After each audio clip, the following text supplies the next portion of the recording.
Well, this is Mustafa Samir. I completed my graduation from Ahsanullah University of Science and Technology in Bangladesh. Now, currently, I've been working as a teaching assistant in King Fahd University of Petroleum and Minerals. I did my MBA from Chittagong University of Center for Business Administration. So yes, many of the researchers have curiosity for asking me about that why I did my MBA, as now I've been doing my master's in engineering in transportation. So the main aspects is that in our country perspective, an MBA plays a vital role because as do I have 7 years of working experience as a civil and structural engineer in various fields. You can know in Bangladesh, due to very much consequences in Rana Plaza tragedy. So I took oath to work as a structural engineers, and I myself uh, worked as in a competitive environment for the structural emphases of the different industrial factory buildings in Bangladesh. And I have the chance to work on a three-storied utility buildings and prefabricated structures by working on different simulations like SCAD and all other softwares. So today I would like to share a kind of presentations format for the different freeways in Saudi Arabia. Just a minute. It will take a little time to adjust. Let's see, where is the presentations right now? Yeah.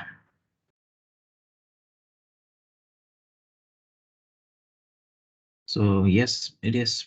It's been loading in the background. So yeah, here it is.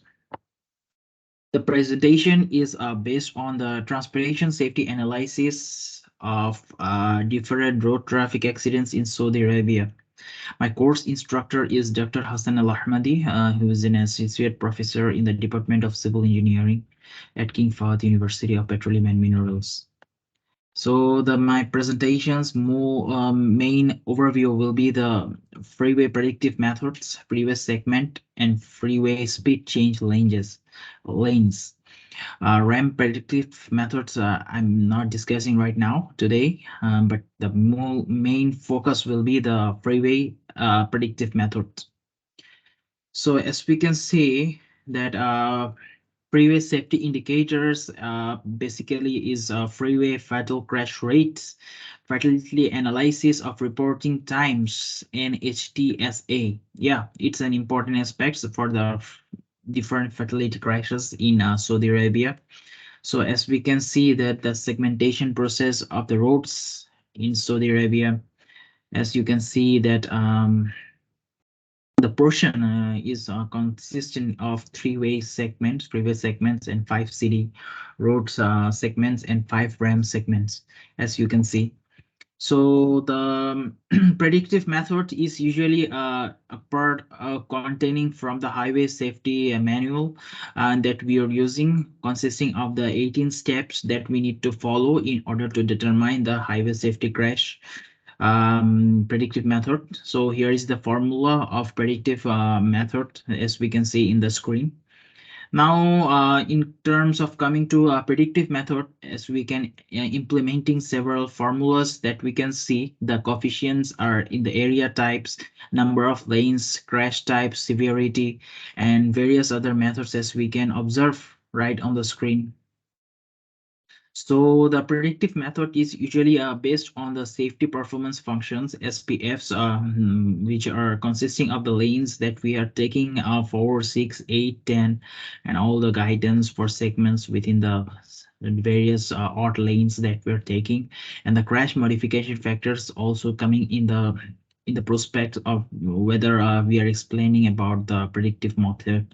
So it's a horizontal curve of one road bed, both the road beds, lane width, shoulder width, and median width that we are taking. So in case of determining the predictive method, here also another terms that we are need to use for the predictive method determination is CMFs, which is the median barrier, high volume lane change, outside shoulder width, shoulder rumble strip, and outside clearance and outside barrier. So traffic flow models here is it's actually a different types of model that I'm introducing with you right now. It's called the MetaNet model. It's actually a widely used macroscopic second order traffic flow model that we are now being using in the context, but it's out of text, you know. Just to let you know that this type of models is one type of macroscopic and very much useful for simulation of traffic behaviors at specific times and locations of the highway with arbitrary topology and characteristics, and also fundamental segments, ramp, and intersections. As we can going through the 16 steps that we are following right now.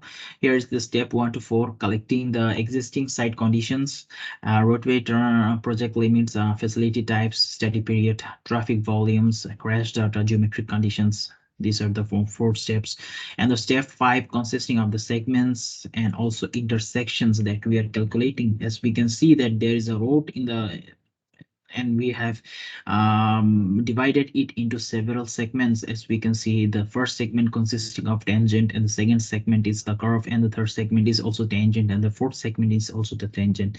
We are dividing into individual road segments and intersections. And as we can see, here is an example in the sections that we are following, though. So we can solve the individual examples related to the segmentations. As we can see in the 6 steps, here is assigned observed crashes to individual sites, and the step 7 consisting of selecting a roadway segment or intersection, and step 8 consisting of selecting the first or next year of the evolution period. Step 9 is selecting and applying segment or intersection of SPFs. It's all from the highway safety manual that we are using as a reference, and the step 10 is applying the CMFs. Which we can see there is a formula for all the HSM and CMFs or applications, and in the step 11 we are using an applying the calibration factors that we are using for the 2-lane and 2-way roadway segments. As per Florida calibration factor is we are taking is 1.0. So these are all the predicted numbers of crashes for the existing site specific conditions. In the step 12, we are taking another year. So in this case, as we can see that if these steps are not working, then we need to go back to the another steps 5 and then repeat the whole procedures again for the year. As we can take, as we are seeing that in the segment 1, we have taken a predictive method of number of 0.93, and the unobserved value is 3 we are taking right now.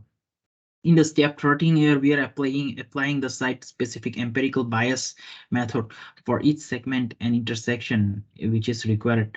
So here we can see that the formula that we are using for the expected n value is multiplication of W with the n predicted, and also we are taking 1 as a value from the previous slide. As we can see that the 1 value is we are taking from the Florida calibration factor, which is 1.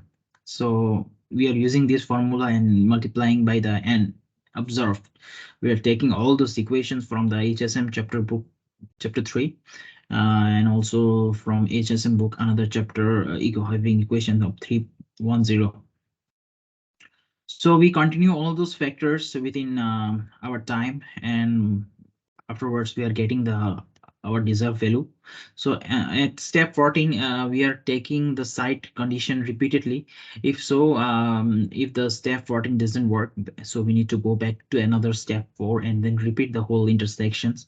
In the step 15, we are applying the project level empirical bias method. If the site-specific empirical bias method is not applicable, the site is applicable to existing condition when observed crash data are available, but cannot be accurately assigned to a specific site. Since our example has accurate locations of the observed crashes, this step is applicable to the example shown.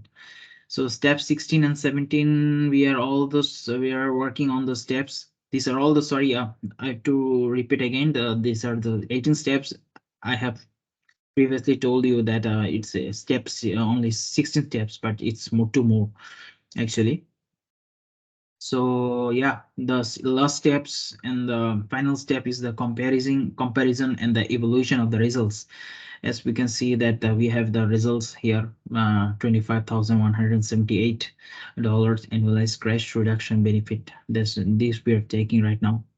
So the reference that we have used for this presentations, it has been given in the data. As we can see from the chapter 3, we are taking from the HSM testimonial users guide. So thank you everyone for taking your time for going through the presentations. I would like to very much thank you for your times and patience. So we will come up next with another interesting presentations.